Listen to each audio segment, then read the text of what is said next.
Marcus had been delivering packages for 7 years, but he could never shake the uneasy feeling that came only with late-night drops.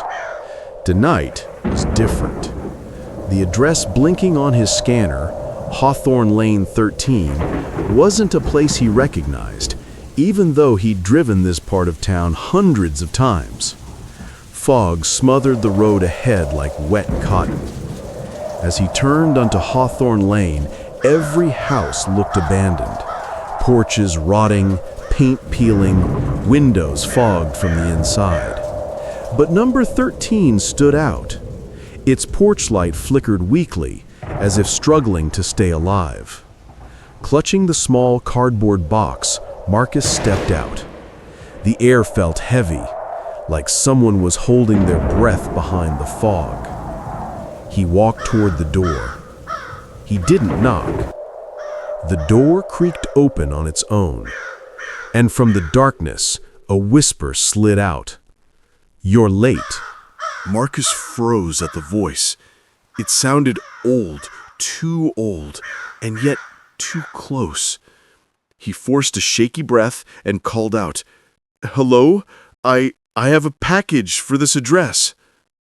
No response. He stepped inside. The temperature dropped instantly.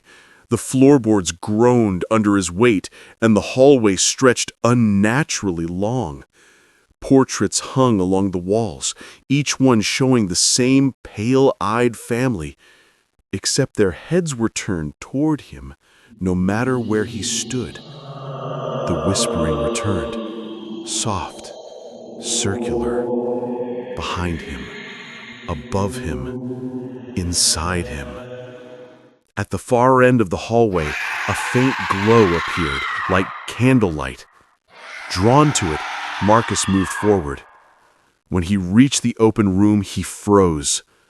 A dining table sat in the center, set neatly with plates, forks, and an unopened space at the head, perfectly sized for the package he carried.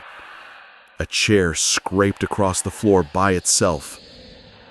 "Put it down," the voice said. Marcus's instincts screamed to run, but something about the silence pinned him in place.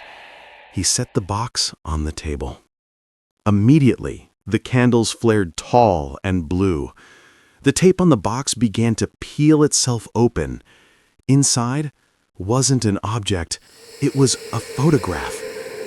His photograph. Marcus stared at it in disbelief. Same jacket, same van, taken just minutes ago. On the back, in shaky handwriting, a single sentence. "Thank you for returning." A cold hand rested suddenly on his shoulder. Slowly, painfully, Marcus turned. Standing behind him was the pale-eyed family from the portraits, but their bodies were wrong, stretched, thin, their joints bending the wrong way. Their smiles cut too wide beneath lifeless eyes. The mother leaned forward. "We don't forget our own," she whispered. The photo in his hand changed. His face warped.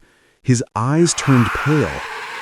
He looked up to scream, but the house swallowed the sound whole, and by morning, Hawthorne Lane 13 would be gone again, waiting for its next forgotten delivery.